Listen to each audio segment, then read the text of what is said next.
बेटा को सेक्रेटरी बना देना जो है ये चाणक्यपन नहीं है, ये ओछापन है, ये दोहरापन है। तो महंगाई और भाजपाई आपको सुनने में एक जैसा लगेगा। महंगाई, दंगाई, ये सब जो है भाजपाई शब्द से मिलते जुलते शब्द हैं। कहाँ तो तय था चिरागा हर एक घर के लिए, कहाँ चिराग मयसर नहीं शहर के। लेकिन आप जो है सत्ता का अहंकार देखिए कि प्रधानमंत्री के जो नंबर 2 हैं वो कहते हैं कि हम जाने के लिए नहीं आए हैं, 50 साल यहीं रहेंगे। तो नियम ही बदल दीजिए कि अब प्रधानमंत्री का चुनाव 5 साल के लिए नहीं होगा, 50 साल के लिए होगा। भाजपा को जो ही विपक्ष में बिठाइएगा, स्मृति ईरानी जी सिलेंडर लेकर के आपको रोड पे दिखेंगे। भाजपा को अब जो ही विपक्ष में बिठाए बिहार में, तुरंत वहां पे रोजगार की बात हुई कि देश में अब 2 तरह के वोट हैं। एक वोट जो देश को बेचने की कार्रवाई को आगे बढ़ा रहा है, और दूसरा वोट जो देश को बचाने की कार्रवाई को आगे लेकर के जाना चाहता है।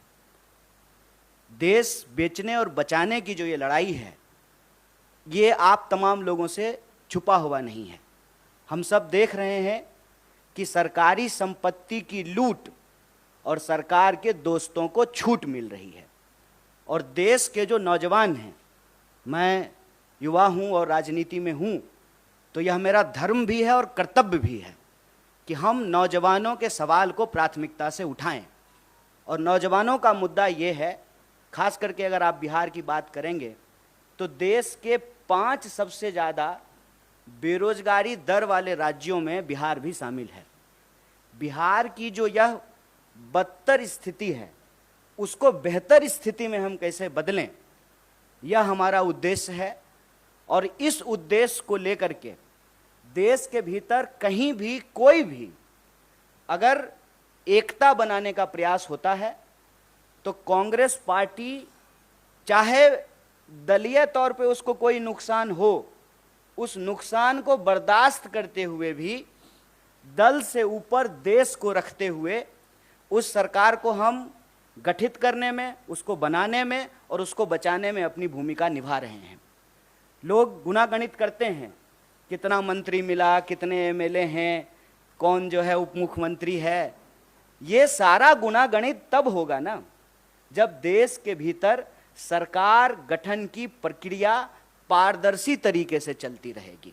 आप सब देख रहे हैं कि क्या हो रहा है कि विधायक जो हैं वो होटल खेल रहे हैं। जैसे कोना कोना खेलते हैं ना बच्चा लोग, वैसे होटल खेल रहे हैं, रिजॉर्ट चल रहा है। और आपने देखा कि बिहार में कोई रिजॉर्ट नहीं हुआ, बिल्कुल स्मूथ ट्रांजिशन हुआ है। और यही बिहार की खास बात है। और जैसा कि हमारे अध्यक्ष ने आपको याद दिलाया, सिर्फ इस दौर की बात नहीं है, आप किसी दौर की बात कर लीजिए। जब कहा जाता था कि नंद वंश के खिलाफ कोई बोल नहीं सकता है, तो एक असली चाणक्य, ये वाले नहीं, बेटा को सेक्रेटरी बना देना जो है ये चाणक्यपन नहीं है, ये ओछापन है, ये दोहरापन है। जो असली चाणक्य थे वो चंद्रगुप्त मौर्य को जो है वो सम्राट बना दिए। और हर दौर में आप देखते जाइए, अगर आप स्वतंत्रता आंदोलन की बात कर रहे हैं, हम लोग 75वीं वर्षगांठ मनाए हैं, तो 1857 की क्रांति में वीर कुंवर सिंह जैसे लोग बिहार में पैदा हुए कि अपना हाथ काट करके नदी में प्रवाहित कर दिए। आप 1942 के भारत छोड़ो आंदोलन को देखिएगा, तो मैं जिस इलाके से आता हूं उसको बिहार का बारदोली कहा जाता है। आप उसके बाद देखेंगे तो एक इकलौता आदमी एक छेनी हथौड़ी लेकर के पहाड़ काट करके रास्ता बना दिया। तो ये जो बीजेपी की लूट का पहाड़ है, उसके दोस्तों के छूट का जो कारोबार है, ये जो बेकार की बात है, उससे एक रास्ता बनाने के लिए रोजगार की बात करना जरूरी है। रोजगार एक बहुत बड़ा सवाल है। और आप जब बोलेंगे या सुनेंगे तो महंगाई और भाजपाई आपको सुनने में एक जैसा लगेगा। महंगाई, दंगाई, ये सब जो है भाजपाई शब्द से मिलते जुलते शब्द हैं। देश को अगर इस परिस्थिति से निकालना है तो हम लोगों को देश के मुद्दे पर बात करनी पड़ेगी, उस पर एक्ट करना पड़ेगा। और जब हम सरकार में आए हैं तो हमारी पहली प्राथमिकता ये सुनिश्चित करनी होगी कि देश के युवाओं को रोजगार मिले, महंगाई से त्रस्त जनता को हम लोग बचाएं, सरकारी संस्थानों की रक्षा करें, लोकतंत्र की प्रक्रिया जिंदा रहे कि कल को फिर से जो है कोई चाय, सच्चा चाय बेचने वाला का बच्चा जो है देश का प्रधानमंत्री बन सके। नेहरू जी हुए तभी मोदी जी हुए हैं। तो मोदी जी ऐसी परिस्थिति ना पैदा कर दें, वो कालिदास की कहानी आप लोग सुने होंगे कि जिस डाल पे बैठे हैं उसी डाल को काटने लगे हैं। तो यह जो अलोकतांत्रिक ढंग से लोकतांत्रिक सरकार के गठन का दावा किया जाता है, यह दावा किताबी है, यह दावा फर्जी है। असल में जनमत की चोरी होती है, उस जनमत को भी बचाना है और सिर्फ सरकार के गठन कर लेने से कुछ नहीं होगा। बतौर पार्टी, बतौर किसी भी गठबंधन का सदस्य हमारी ये जिम्मेवारी है कि जो घोषणाएं हमने चुनाव के दौरान की हैं उन घोषणाओं को हमको लागू करना पड़ेगा। ऐसा नहीं चलेगा कि दूसरे पे थू थू करेंगे, उससे जो है हम साफ हो जाएंगे। तो रोजगार हमारे लिए एक बहुत बड़ा सवाल है। जब यहाँ हमारे बिहार के प्रभारी और नेता आपको सरकार गठन की बधाई दे रहे हैं, देश में जो इसका एक पॉजिटिव संदेश है, इसमें कोई दो राय नहीं है। सेना का मनोबल यदि गिर जाए कि हम युद्ध जीत ही नहीं सकते हैं तो लड़ने से पहले ही हार जाएंगे। और आप सब ऐसा तो है नहीं कि सामने कुर्सी पे बैठे हुए हैं तो आप ज्ञानी नहीं हैं और हम थोड़ा ऊंचा कुर्सी लगा लिए हैं तो ज़्यादा ज्ञानी हैं, ऐसा तो बिल्कुल भी नहीं है। आप भी इसी समाज में रहते हैं। आप देख रहे हैं कि महंगाई की क्या हालत है। पेट्रोल पंप पे जब मीटर चलता है ना तो ऐसा धड़कन भी उसी स्पीड से बढ़ने लगता है।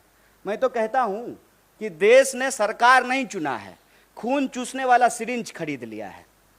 हर मुद्दे पे जो है सरकार से जो भी आप एक्सपेक्ट करते हैं उस एक्सपेक्टेशन को तो छोड़ दीजिए। जैसा दुष्यंत कुमार ने लिखा है कि कहाँ तो तय था चिरागा हर एक घर के लिए, कहाँ चिराग मयस्सर नहीं शहर के लिए। कि पेट्रोल महंगा है, एक तरफ पेट्रोल ऊपर जा रहा है, रुपया नीचे आ रहा है। महंगाई का दर देश में सबसे ज़्यादा है। एक एक करके सरकारी संस्थान बेचे जा रहे हैं। पीएसयू को आप उठा करके देख लीजिए, परमानेंट नौकरियां लगातार कम की जा रही है, ठेके पे बहाली किया जा रहा है। कैसा परमानेंट जुगाड़ किया है सरकार ने साहब कि प्रधानमंत्री होते हैं 5 साल के लिए, संविधान में ऐसा लिखा हुआ है। लेकिन आप जो है सत्ता का अहंकार देखिए कि प्रधानमंत्री के जो नंबर 2 हैं वो कहते हैं कि हम जाने के लिए नहीं आए हैं, 50 साल यहीं रहेंगे। तो नियम ही बदल दीजिए कि अब प्रधानमंत्री का चुनाव 5 साल के लिए नहीं होगा, 50 साल के लिए होगा। जहां कॉन्ट्रैक्ट पे चीजें हैं कि आप 5 साल के लिए ही प्रधानमंत्री हो सकते हैं, वहां आप लाइफ टर्म रिचार्ज चाहते हैं, life term full time recharge. लेकिन जहां सरकारी नौकरी में परमानेंट की व्यवस्था थी उसको एक एक करके समाप्त किया जा रहा है। आप जो है अग्निपथ में देख लिए हैं कि क्या हुआ है। 5 साल के लिए मंत्री बनेंगे, 5 साल के लिए एमएलए बनेंगे, लेकिन नौकरी 4 साल के लिए मिलेगा। ये क्यों किया गया है? ताकि श्रम की चोरी की जा सके, ग्रेच्युटी ना मिले, पेंशन ना मिले, आपको कोई सुरक्षा ना मिले। और ये ऐसा नहीं है कि सिर्फ एक सेक्टर में हो रहा है, सारे सेक्टर में रोजगार की यही हालत है। तो बिहार में आज रोजगार का सवाल है, पूरे देश में रोजगार का सवाल है। इसीलिए हम कह रहे हैं कि छोड़िए बेकार की बात, ये मौका है कि कीजिए रोजगार की बात। और ये मौका तब और पैदा हो जाता है जब भाजपा विपक्ष में बैठ जाती है। ये बात मैं कह रहा हूं, इस बात को आप सब लोगों ने देखा होगा कि इस देश में बीजेपी विपक्ष की भूमिका बहुत अच्छे से निभाती है। ज्यों ही बीजेपी विपक्ष में गई, रोजगार की बात करना शुरू कर दी।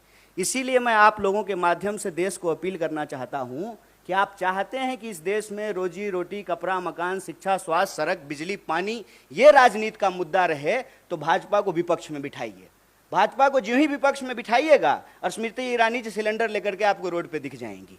भाजपा को अब ज्यों ही विपक्ष में बिठाए बिहार में, तुरंत वहां पे रोजगार की बात होनी शुरू हो गई। 10 लाख, 20 लाख, जब 10 लाख और 20 लाख का बात होगा तो 2 करोड़ रोजगार का भी बात होगा ना। तब देश का बहस जो है वो हिंदू मुसलमान से निकल करके काम पे आ जाएगा। जब काम पे बात होने लगेगी, अपने आप हिंदू मुसलमान पे बात नहीं होगी। तो जो देश के मुद्दे हैं उन मुद्दों पर देश में बात हो। और जो एक अंधेरे का वातावरण बनता जा रहा था ना कि भाजपा तो अजय है, इसको हराया नहीं जा सकता है, ए साहब ये बिहार है, संभल के रहिएगा। यहाँ पे लोग जो है ना उड़ती हुई चिड़िया का पर जो है गिन लेते हैं। अपना आप सूटकेस लेके घूमते रह जाइएगा। हम अपना श्रम बेचते हैं, पूरे देश में जाकर के मजदूरी करते हैं, श्रम बेचते हैं, ईमान नहीं बेचते हैं, इस बात को याद रखिएगा। और जब भी देश में अंधेरा बढ़ता है तो आशा की किरण बिहार से आती है। और मैं उम्मीद करता हूं कि देश में एक मजबूत विपक्ष का संदेशा बिहार ने दिया है। देश के युवाओं से अपील है कि आपका मुद्दा रोजगार है, देश के आम लोगों से अपील है कि आपका मुद्दा महंगाई है। इन मुद्दों पर राजनीतिक विमर्श हो और उस विमर्श को बतौर देश की सबसे बड़ी विपक्षी पार्टी होने के नाते इसको हम जिम्मेवारी से निभाएंगे और देश के जो सवाल हैं, जो सकारात्मक मुद्दा है, जो पॉजिटिव पॉलिटिक्स है, उसको हम ले जाने का प्रयास करेंगे। आप सब लोग इस प्रेस कॉन्फ्रेंस में आए और हमारे सचिव जी यहाँ विनीत जी मौजूद हैं, आपने बात करने का मौका दिया। आप सब